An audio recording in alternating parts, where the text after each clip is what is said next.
नमस्कार दोस्तों, स्वागत है आप सभी का आप सभी के अपने परिवार में। कामना करती हूँ कि बाबा नीम करोली महाराज के आशीर्वाद से आप सभी स्वस्थ होंगे और इसी मंगल कामना के साथ बढ़ते हैं आज के अद्भुत क्रमांक की ओर। दोस्तों, बाबा महाराज इतने सहृदय और दयालु हैं। वे अपने भक्तों पर हमेशा कृपा बनाए रखते हैं। उनके कृपा करने का ढंग बड़ा ही अद्भुत होता। वह किसी के भी समझ में आना कभी कभी मुश्किल हो जाता। महाराज में बाल सुलभ भोलापन था। उनके दर्शन से ये प्रतीत नहीं हो पाता कि वे सब कुछ जानते हैं। उनकी लीलाएं इस बात का बोध कराती कि वे सर्वज्ञ हैं। दोस्तों, महाराज की कृपा का अनोखा रूप जानते हैं उन्हीं के भक्त के शब्दों में। एक बार वृंदावन आश्रम की बात है। श्री महाराज जी जनवरी की कड़क ठंड में सुबह के अंधेरे में वृंदावन आश्रम से मुझे अपने साथ लेकर चुपचाप निकलते हैं। आश्रम से कुछ दूर हाथी वाले बाबा के आश्रम तक पहुंचकर एक रिक्शा मिलता है। ऐसा प्रतीत होता था कि जैसे रिक्शा वाला उनका इंतजार कर रहा था। ठंड के कारण कोई भी मनुष्य सड़क पर नहीं था। घना अंधेरा भी था। बहुत अधिक ठंड थी। श्री महाराज जी रिक्शा में बैठ जाते हैं और मुझे भी बैठने का इशारा करते हैं, तो मैं भी रिक्शे में बैठने का प्रयास करता। मैं अपने प्रभु के बराबर न बैठकर नीचे पायदान में बैठने का प्रयास कर ही रहा था कि श्री महाराज जी ने बड़े ही वात्सल्य के साथ मुझे अपने बराबर बिठा लिया और अपना कंबल मेरे ऊपर डाल दिया।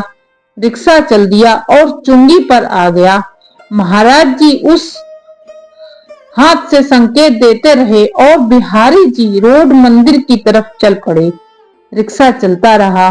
बिहारी जी मंदिर की ओर से दिल्ली रोड का संकेत किया।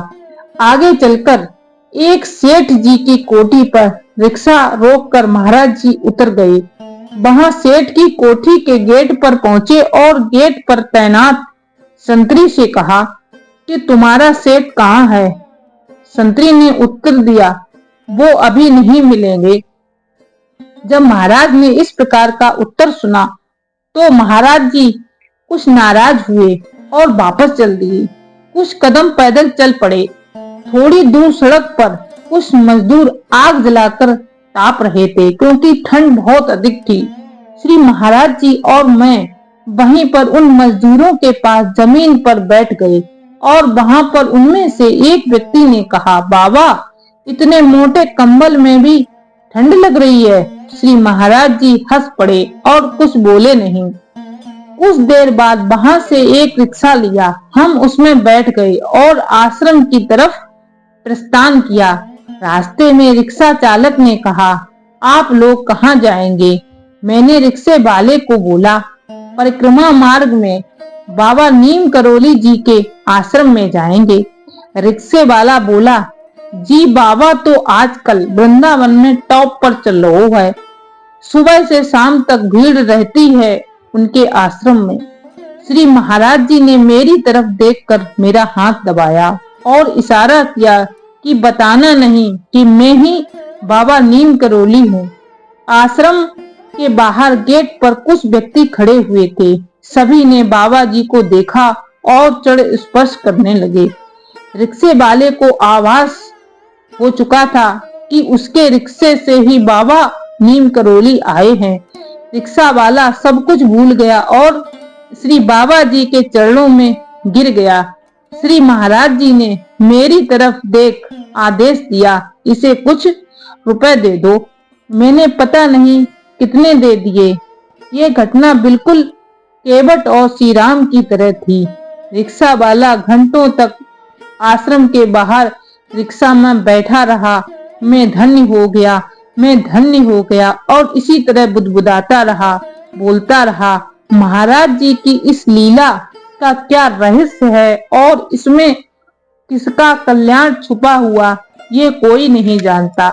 बाबा महाराज का अपने भक्तों पर कृपा करने का तरीका बहुत ही अनोखा एवं आश्चर्यचकित करने वाला होता। बाबा महाराज बहुधा कहते थे, हम जिसका हाथ एक बार पकड़ लेते हैं फिर उसे कभी नहीं छोड़ते, भले ही वह हमें छोड़ दे। इसका मतलब ये था कि वे जिसे भी एक बार अपनी शरण में ले लेते, उसके निरंतर योग और क्षेम का उत्तरदायित्व स्वयं वहन करते और उसके सभी कष्टों को अपने ऊपर ले लेते। ऐसे हैं बाबा नीम करोड़ी महाराज। बाबा नीम करोड़ी महाराज की कृपा करने का तरीका बहुत ही अद्भुत है। बाबा किस पर क्या दया कर दें ये कोई नहीं जानता। दोस्तों, बाबा महाराज की ये वीडियो पसंद आई हो तो कृपया वीडियो को लाइक करें, शेयर करें, चैनल को सब्सक्राइब करें। मिलते हैं ऐसी ही अगली वीडियो में। तब तक के लिए आप सभी का दिन शुभ हो, मंगलमय हो। जय गुरुदेव। Subscribe to my channel and press the bell icon.